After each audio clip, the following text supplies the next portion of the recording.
I think a lot of people are interested in Harry's possible motivation in writing this book, Spare, because at first glance it seems very puzzling. Most people have problems within their families, competitiveness between the siblings, unhappiness, let's say, about the way one parent may have discriminated or treated one child better than the other. What we don't tend to do is reveal all these family problems to complete strangers. So sibling rivalry is about the idea that siblings are often competing for something and as a result often end up in a relationship that is dogged by enmity. So siblings may be competing, maybe in this example, for attention from their parents. And there is a sense in which sometimes what happens in this book is clearly evidence that one sibling feels discriminated against. The evidence on extreme acts of sibling rivalry, and the most extreme act of all, is homicide, and this is called siblingcide. Interestingly enough, the statistics are that in the vast majority of cases where brothers hate each other so much they end up killing each other, it's the younger brother that is vastly more often likely to be the perpetrator of a homicide on the older brother. So that's really quite revealing about the dynamic in sibling rivalry, where one side feels very, very unfairly treated by the world in general. Another motivation that psychologists would be interested in would be the notion of birth order. Birth order was a very popular theory in the 1960s in psychology, and birth order theory says your personality is shaped by the order in which you were born. The research evidence indicates, for example, that the oldest born tends to end up being the chairman and the CEO of companies, statistically much more likely than the younger born or later borns in a family. The firstborn is often given status by the parents in an authority position and tends to conform more and often take on authority roles later on in life. Interestingly enough, in relationship to this book that Harry has written, the younger sibling, or the youngest in the birth order, tends to be rebellious. And is there a sense in which what this book represents is a big rebellion against the royal family? And is that explained by the psychology of birth order? Birth order psychology predicts that the older born will be conforming, will tend to adopt authority roles, and tend to take the side of authorities. And birth order theory predicts the younger sibling will tend to be rebellious, upset the apple cart, be unhappy with the status quo, and more likely to cause trouble. And this is exactly as predicted in this book. The other theory that psychologists would use or think about in explaining this book, and this is a theory that I think is really interesting and the most neglected by the media, is the notion of the power of the comparison effect. The psychology of the comparison effect says that you never feel good about how well you're doing in life in some kind of objective sense. Instead, it's always a comparison. If everyone you went to school with have all become multimillionaires and you're doing pretty well but you're not a multimillionaire, the comparison effect means that you feel unhappy with your lot. How good you feel about your life isn't dependent on how well you're actually doing, it depends on who you compare yourself to. Well, in this particular case, maybe Harry or someone second in line to the throne of England will always be comparing themselves with the first in line, and maybe that comparison means no matter how well they're doing, they never feel they're doing as well as the person they're comparing themselves to. The reason why I think this theory is very interesting is a lot of the reaction in the media has been Prince Harry leads a very privileged life and is doing very well financially. Why on earth is he discontent? Well, comparison theory says it's obvious why he's discontent. No matter how well he's doing, he's always comparing himself to his older brother, and he will never be the King of England. A lot of people have theorized that Harry may be over-therapized. A lot of people have been saying that Harry's receiving a lot of psychotherapy, and it has influenced the way this book has been written. A lot of people are wondering if the constant complaining of Harry in this book is a result of a certain kind of psychotherapy. There are two basic kinds of psychotherapy. One kind of psychotherapy, which you might call the dispensation of tea and sympathy, is the one where you go and complain about the world and you say how terrible you feel you're being treated, and the therapist gives you reassurance that actually your feelings are entirely understandable, entirely reasonable, and entirely legitimate. So they reinforce the idea that you're right to be upset. And we do find that very comforting when we're upset. And some people would say this book is the outcome of that kind of therapy. There is another kind of therapy, much less popular, but I would argue a better kind of therapy, where the therapist challenges you and says, well, to what extent are you partly responsible for why this has happened? And one does get a feeling that that kind of therapy may not have been the kind of experience that would underlie the kind of writing of this kind of book, which seems to be a series of complaints and a lack of taking responsibility for a person's own role in what may have happened. Going back to the relationship between certain members of the family and the tabloid press, those certain members have decided to get into bed with the devil, right? To rehabilitate their image. Yeah. If you need to do that, or you want to do that, or you choose to do that, well, that is a choice. I think there has been a general theme of the interviews in general, and in particular the Tom Bradby interview, in the way Harry interacted with the interviewer. I can't help notice that as a psychiatrist, psychiatrists interview people all the time.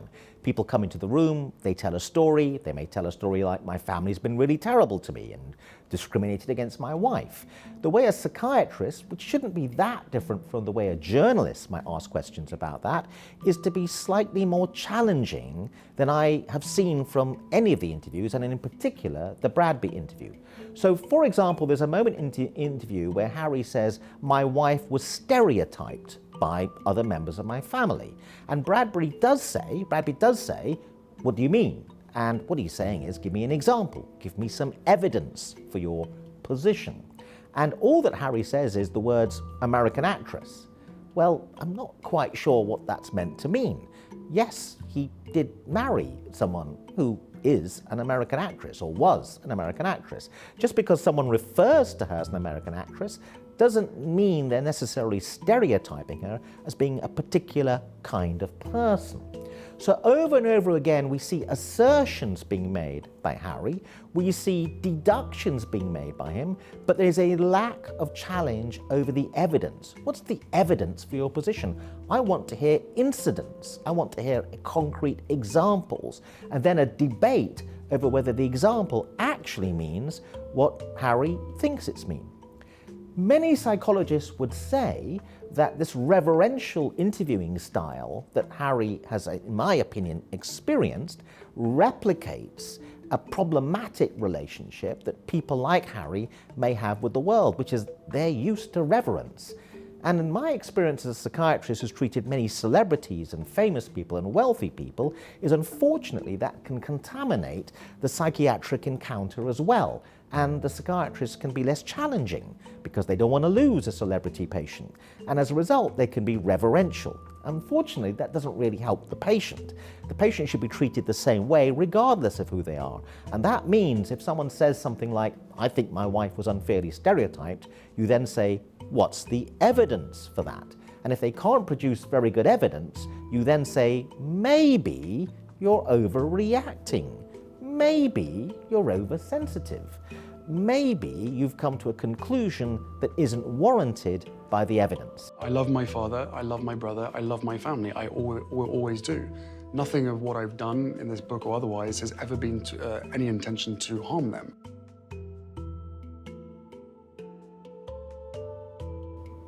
I think in the Bradby interview, the answers that Harry gave indicates he does believe that he can reconcile what's happened, and he can get back into a positive relationship with his family. Many people would argue that's a somewhat naive view.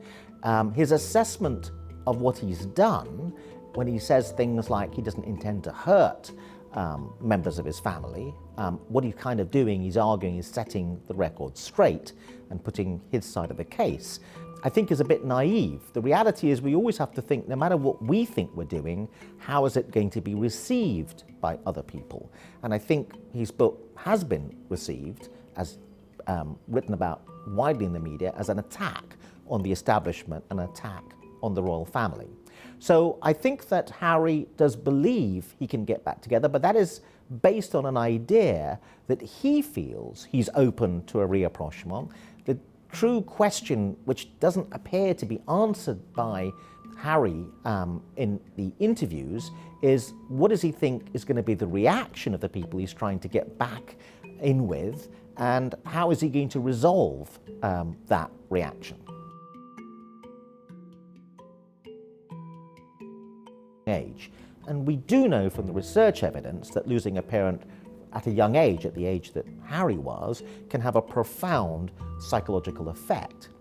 However, the thing that's missing in most people's lay understanding of that is the impact depends hugely on your relationship with the other parent. If you have a close, very strong bond with the other parent, it can compensate for the loss of the other parent.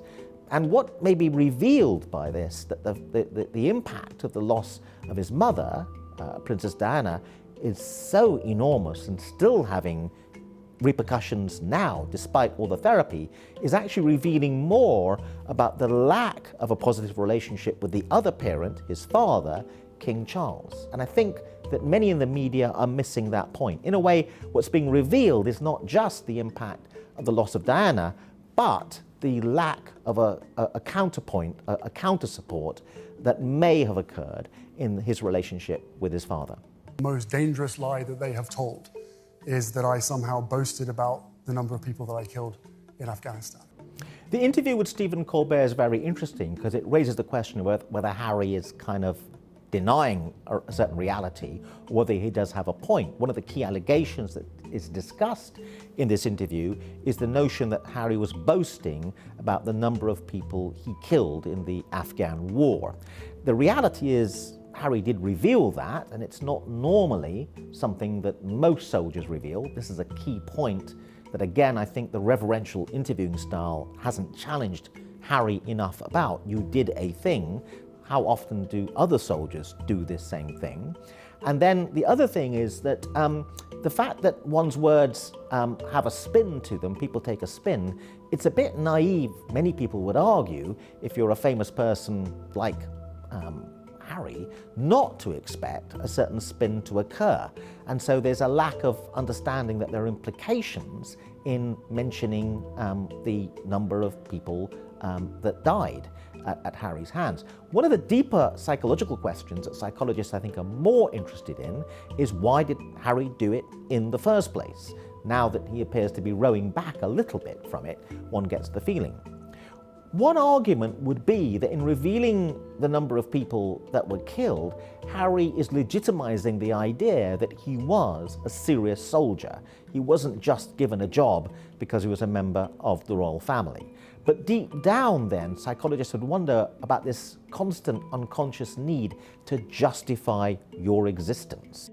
You write about a contentious meeting you had with him in 2021. You said, I looked at Willie, really looked at him, maybe for the first time since we were boys. I took it all in. His familiar scowl, which had always been his default in dealings with me, his alarming baldness, more advanced than my own, his famous resemblance to Mummy, which was fading with time, with age.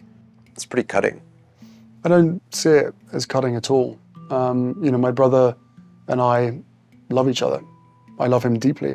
There has been a lot of pain between the two of us, especially the last 6 years. With Anderson Cooper, Harry talks about his relationship with his brother. And again, my argument as a psychiatrist would be this was a rather reverential interviewing style. Anderson does challenge Harry a bit and reads back some material Harry wrote about his brother, which does look rather cutting. That's the word that Anderson uses. And one, for example, phrase, if I can paraphrase, Harry says, the alarming boldness of my brother, or the increasingly alarming boldness of my brother. And certainly this does seem rather derogatory as a remark. And then Harry goes on to say that he loves his brother. But he's not explaining how you reconcile those two things. Why would you say a lot of the negative things that Harry has said about his brother, and at the same time contend that it has no implications for the idea that he's very attached to his brother?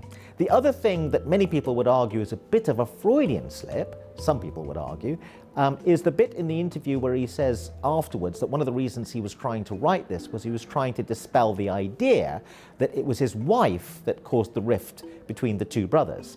Well, where did the fact that there was a rift come from in the first place then? He's acknowledging there's a rift, kind of, it seems to me. So there is a problem in what's referred to by psychiatrists and psychologists, which is inconsistencies. And if they are inconsistencies, they need to be challenged in a normal, proper forensic interview. And they are inconsistencies that don't get challenged enough. Remember, there's a deeper psychology going on behind all these interviews. Harry is the kind of character where the interviewers want access in the future. So they don't want to annoy him, so he refuses to give another interview at some point in the future. That means they're not as challenging as they might be with someone else.